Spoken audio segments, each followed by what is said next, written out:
Hello everyone! In this video we're going to tell you the top 10 reasons why you suck at Katarina. Because you don't know many things, and those are not good. So today, we're going to tell you how not to suck with Katarina. Let's get started. Oh, damn!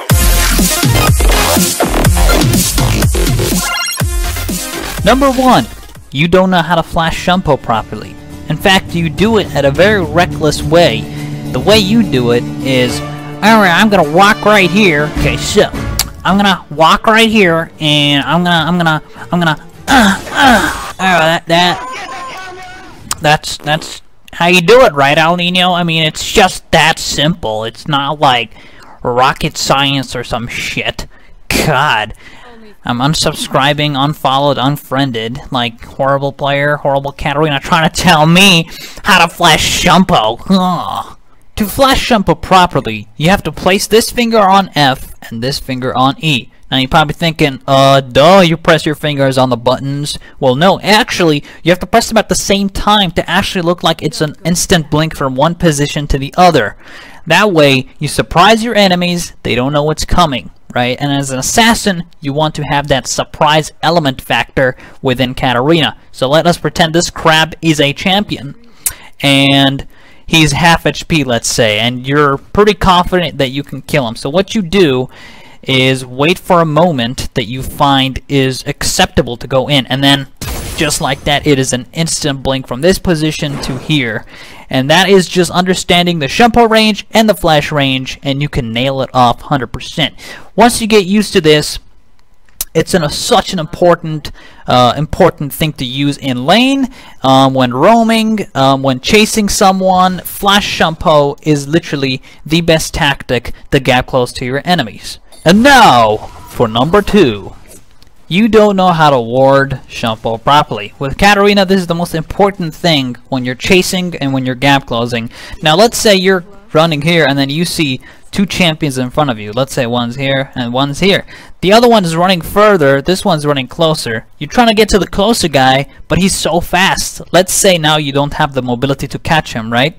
And your Shunpo is not in range of him, so what do? You keep walking. Once you get in range, you ward Shunpo WQ, and then you can get a reset, ward Shunpo again to kill the guy that was running further. Because once you kill someone from your passive, you can actually jump on another person and kill him. So let's say I ward Shunpo, I kill this guy, I ward Shunpo again, kill him, and then QR ignite whatever that needs to be done to kill him. And that's pretty much how you ward Shunpo in these certain scenarios when you're chasing someone. Also, a lot of people misuse the ward in lane with Katarina.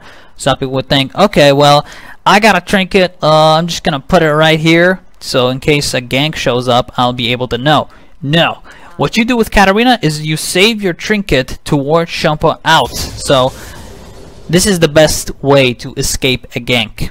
If Udir's showing up and Shirath is coming up, even if there's a minion, you can just Shunpo on the minions instead of ward Shunpoing. Like, you already have the minions to escape if they show up. So keep your eyes on the map, see if that happens. If there are no minions, however, you definitely want to ward Shunpo out of range so they don't catch up to you.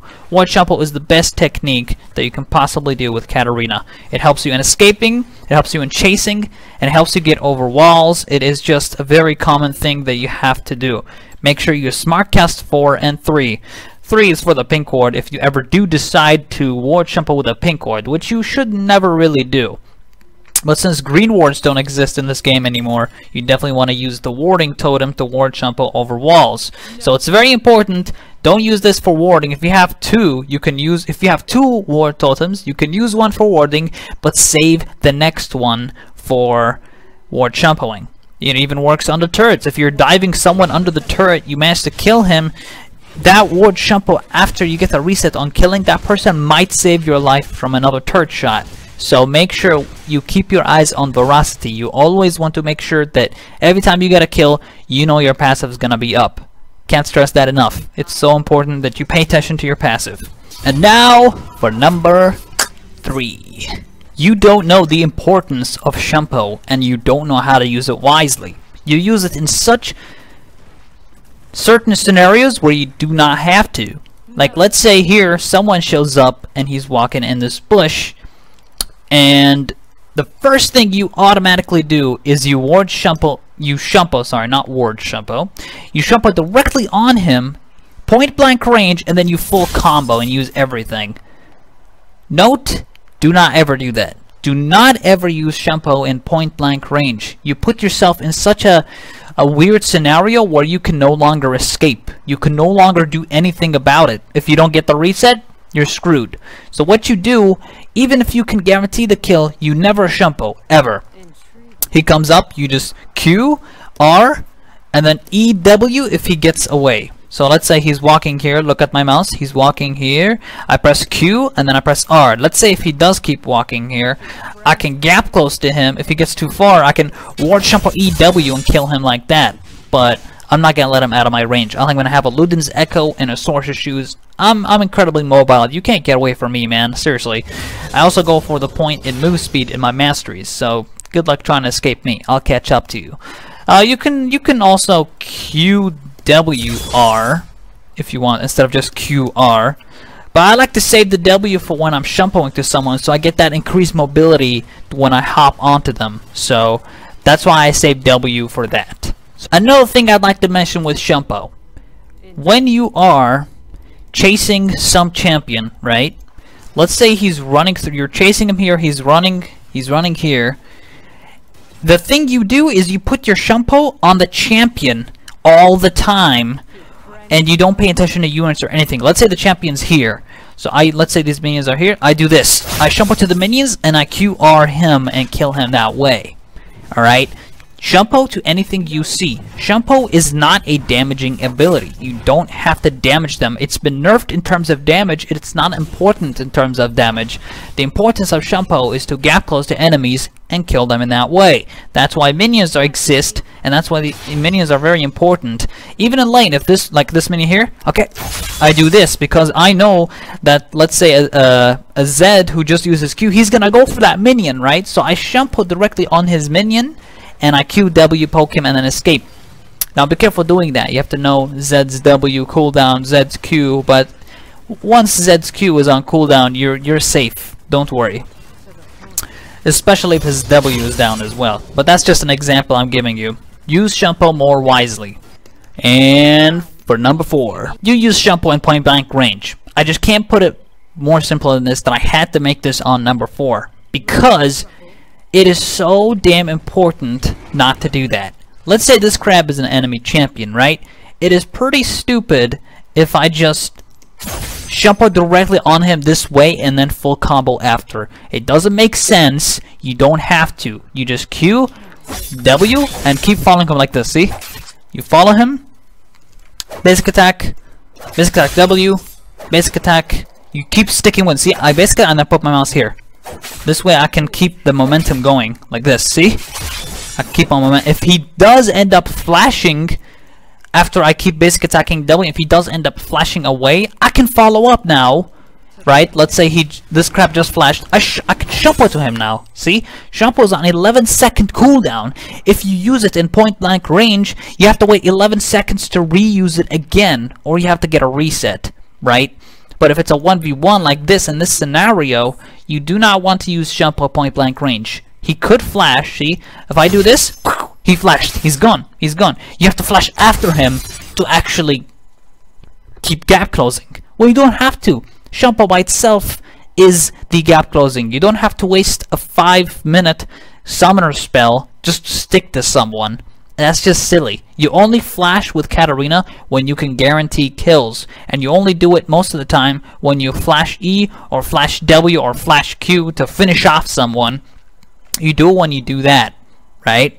You don't use it like this by chasing someone who could be half HP or full HP and you can't kill him. You have to guarantee that you can kill him.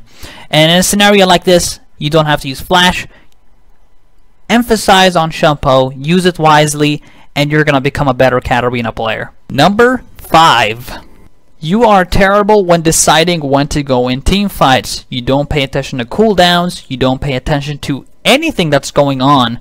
Your mentality is, okay, so I see 5 people here, this looks like a good opportunity to actually go in, so I'm just gonna do it. I'm Katarina, I mash all the buttons, oh my god, and then I press R and I Wow! Oh wait, I instantly died as soon as I went in. That's bullshit. That made no sense. Oh, worth it. My minions got the turret, so what I did actually distracted the enemy champion so they can't defend bot lane, you know? I call worth! Here is why you never do this. You don't just go in whenever you see things happen in your eyes.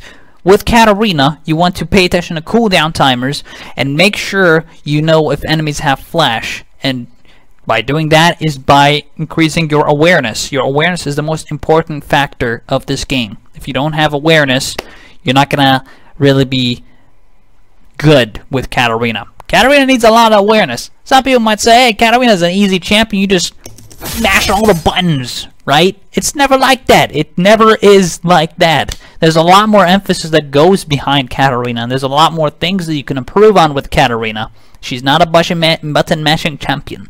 I said that weirdly there. But yeah, that's just it. You only go in team fights when you can guarantee that you can do something about it, or that you feel confident that you can do something about it. And make sure you do.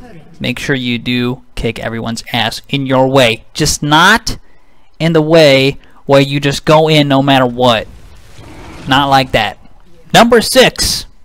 You don't pay attention to cooldowns or CC or anything. You just get shit done by going in every single time. I'll show you guys a good example. Zed just used his W. I can punish that by going on him. By going in on him, sorry. I said that's weird again. What's wrong with me today? Good lord.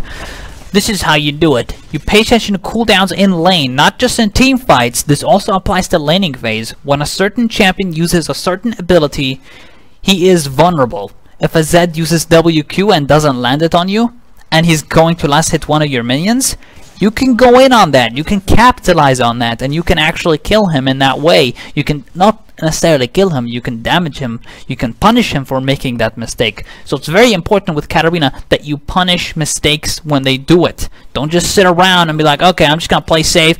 Oh, Zed used WQ, no problem. I'm just gonna sit back here, you know, play it safe. Zed's a pretty hard matchup, I don't want to screw this up. Zed, you can kill a Zed. You can outplay a Zed in your own way, just by punishing abilities. There's a difference between good Zed players and bad Zed players. You need to understand what's the difference between a good and a bad Zed. A good Zed, for example, after he uses WQ, would definitely back away so that you don't punish him. A bad Zed player will still stick around, and you know, if Katarina goes on him, no problem, I'll just basic attack the Katarina. No problem, right? But you gotta know that difference. It's up to you to know your limits with Cat. Number 7. You don't know every matchup. With Katarina at this point in the meta, in the League of Legends Season 6, now that she's been a champion for a very long time, ever since Season 1, you don't know every matchup, which is the most essential thing when you're playing Katarina. Knowing matchup is knowing everything about the enemy champion that you're up against. Knowing their cooldowns for every ability, knowing what they can and can't do, knowing their limits, knowing their ranges. If you know every single matchup, you are a good Katarina player. If you don't, you are a bad Katarina player. Understanding the difference between 10 seconds and 9 seconds could mean the difference in a certain scenario. You wouldn't believe it, but it does make a difference. That's what makes the difference between a good and a bad cat. So just pay attention to that. Pay attention to cooldowns. Pay attention to the matchup itself. That grows with an experience. The way you grow as a better player is to get experience playing against that certain champion that you really don't know how to play against. So it's really all about practice. I can't go in depth for every single champion in this video because I don't want this video to be entirely long. You can look at my mobile fire guide down below in the description to see how I deal with every single champion in certain scenarios. I really don't like Cho'Gath. Yeah, fuck Cho'Gath. He's obnoxious. He's the most annoying champion to go up against. I hate him. Even Malzahar is better to deal with than a Cho'Gath, so yep. Number 8. You don't look at the map every 4 to 5 seconds. the most ideal thing with Katarina is awareness, is for you to look at this little thing right here, down here, every 5 or 4 seconds. To do that effectively is you use the F keys on the keyboard, that is F2, F3, F4, F5, correct? Now, you don't actually type F4, F4 like that. No. If you thought that, then what the hell is wrong with you? Use the F keys on the keyboard that are F2, F3, F4, F5. I have no one on my team right now, so I can't do that. But what you want to do is press them all like this, right? Let's say 2, 3, 4, 5, like this. Okay, this is how fast you do it. 2, 3, 4, 5, like that, and then you press space, right? Don't actually, like, don't do this in the chat, right? I mean, come on, you guys know what I mean. Press space to go back to your champion. Let's say I'm looking now all around F2, F3, F4, F5, and then I go back to my champion. And then I do this, like this. It's very swift. You don't press Y, and then press Y again. That's not good. You press space, not Y. You press space. Because I think locking in your champion, locking it again is too much work. You don't have to do that. So this is just the way to do it. F2, F3, F4, F5, back to your champion. The reason you press F2, F3, F4, F5 is because you get a full idea of what's going on the map. Let's say here, a Scion is fighting a Shen, right? If you look at the minimap, like let's say I'm here and I'm just walking around farming or something, right? If I just look at the map, I don't know the full state of what's going on up there because I don't have a clear idea. I just see what's on the map. Now, I press F2 when I go to Shen, F2, I can see, oh, okay, Scion burned Flash, okay. Scion Flash, okay, I write Scion, 32, 33, 34, 35, 36, 33, F, right? I can type that because he flashed, and I let my team know that his flash is down. Oh, I see Shen is half HP. Okay, so he's probably gonna recall, so we can't siege. Okay, looks like Shen's ulti is on cooldown because the champions show up on top of the minimap. Shen's ulti is on cooldown, so he can't come to us when we're sieging. Okay, never mind. Let's just say Shen's ulti is up. So I go, okay, Shen's ulti is actually up, so he can recall. He can back heal, and then he can ult one of us if we're in a fight. So we can siege now, because we know Shen's gonna be there, right? It's about awareness, it's about understanding that. And if you don't understand that, and you don't know what to do in certain scenarios, you don't know how to play Katarina. Number 9. You don't know when to roam. You don't know when to decide it, and you also don't buy pink wards. Matter of fact, you are terrible at lane control. You don't understand when to roam in certain scenarios. Here's how you do it. If a wave is here, let's say the mini wave is here in the middle, and let's say you just destroyed this Zed. He's now gonna recall because you just QEW'd him and you punished him for every WQ. I put a lot of examples with Zed, by the way, but it's just a common thing. I like going up against a Zed. Let's say he's gonna recall. Now what you do is you look for a roam. At this moment, Zed's recalling on the turret. Your wave is pushing here now. Your wave is here, and you're gonna push towards his turret. You look at the map, F2, F3, F4, F5. You look around every single area. You see who's low health, who's half HP, who you can kill, who you can't kill, and that gives you a better idea of when you can roam. Now, let's say in a scenario where you actually killed Zed, right? What do? Instantly, you look for a roam. Instantly, you use F2, F3, F4, F5. You instantly use those keys to see what's going on the map. See who's low. Let's say Zed, 20-second death timer. You have 20 seconds to make a move. So what you do, you shove lane quickly, get all these minions quickly, basic attack, push all the way to turret. Okay, I see a roam top lane, so I'm gonna roam top lane there. It looks like they're fighting here, so I'm gonna make my way up. And by this time, I would have Luden's Echo maybe or something. I'd have movement speed, so I can get there pretty quickly. Okay, 15 seconds on Zed death timer. I can quickly get this guy. Oh, Scion flashed here. Shen was here, and then Scion, the enemy, flashed because he was scared of me. Or let's say he flashed here, right? Oh, look, a minion wave is showing up here. Okay, I can shuffle this, and I can get him like this without having to burn Flash. You know, I'm just giving a scenario of what I talked about previously. And then I say, okay, 10-second Zed. I need to recall now because he's gonna be back. He's gonna be back in lane, and he's getting ready. 5, 4, 3, 2, 1. Zed is now back up, and by the time he's back up, I'm already back in lane. And now I can buy. I quickly buy, and then I'll be in lane the same time he's in lane, so he can't push out to my turret and get damage on my turret. That's very important, is to make sure that your turret is not damaged by the time you roam, is to for you to pay attention to death timers. Some people would think, oh, but you should have just kept pushing top lane after Ro made the kill Sion. You could have just kept pushing top and get the turret. You have time. Zed is dead, right?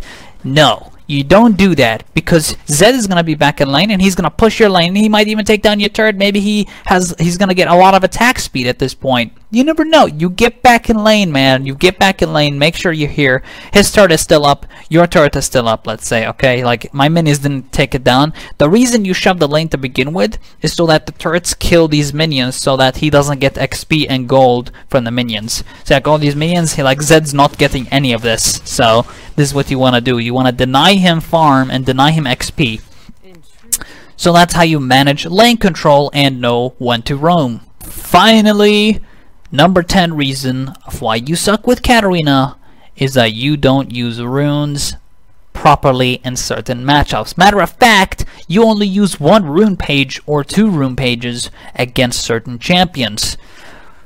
2 rune pages is okay, but not for me. I mean, as a Katarina player like me, I don't do it in that way. There's a lot of scenarios where I prefer certain things over the other. So what I'm going to do now is go over my runes. Knowing when to go for certain runes is the most important thing in League of Legends, especially with Katarina. You need to know when you need certain things.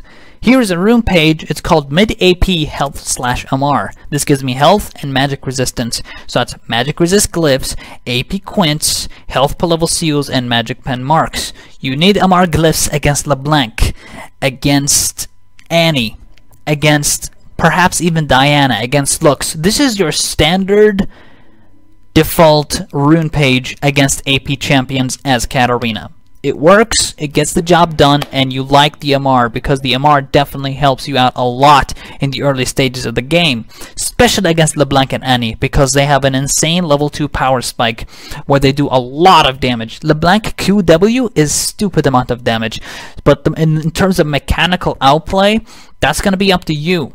You need to be able to Shunpo to avoid LeBlanc W. So make sure you do that. That is our first default rune page. The next rune page is full AP. AP quints, AP glyphs, health level seals, magic pen marks. This way you get an insane amount of flat AP damage. This is good against someone like Twisted Fate.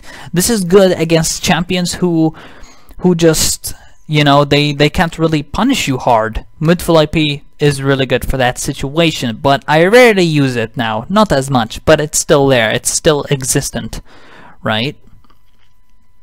The next rune page is Sinister Blade versus AD. This is against AD champions. Now, if you notice, against AD champions, I do use magic pen glyphs, AP quints, flat armor seals, magic pen marks. So I have 13 magic penetration at level 1, and it goes up per level.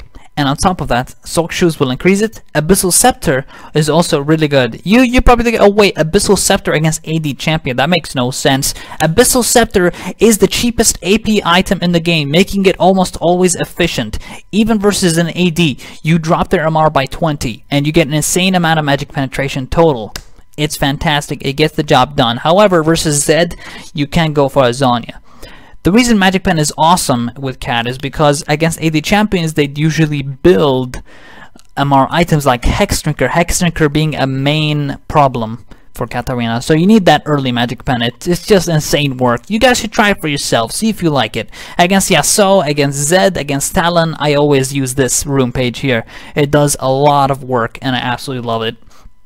The next rune page is Sinister Blade versus AP. Same thing as the standard one here, mid AP health MR, but instead I go magic pen glyphs, AP quints, magic pen marks, health level seals. So instead of MR, I go magic pen glyphs. So this is like where I feel confident in the lane, and I feel like I don't need the magic resistance that much because I'm gonna buy an Abyssal Scepter rush anyway, which will give me MR. And I also really care about that magic pen drop by 20 on Abyssal Scepter. So that increases that even more. 13 plus 20 from your Abyssal Scepter plus 15 from your Sorcerer Shoes. You effectively, if they have 30 base MR, you will effectively drop their MR to around minus something. So it's a pretty insane amount. That's how much magic resistance you drop early, and it does plenty of work early game. It is absolutely amazing early to mid game. Late game it still works, but late game you definitely need the Void Staff and you need to get rid of Abyssal Scepter. You don't need Abyssal Scepter late game because that's when they start stacking a lot of MR. However, keep the Abyssal Scepter if they don't have that much MR, because it still does a lot of damage to champions who have under 65 magic resistance. After 65 magic resistance, Void Staff outscales Abyssal Scepter. That is about it, guys. That is it for everything. Thank you all for watching this video. I hope you guys learned from it. And yeah, these are the top 10 reasons why you suck at Katarina. So, tip of the day, don't suck with Katarina. Good night, everyone. Or good morning, or whatever day it is you're watching this video. Peace out. I am Alninio, and I still love you. Noxus for life.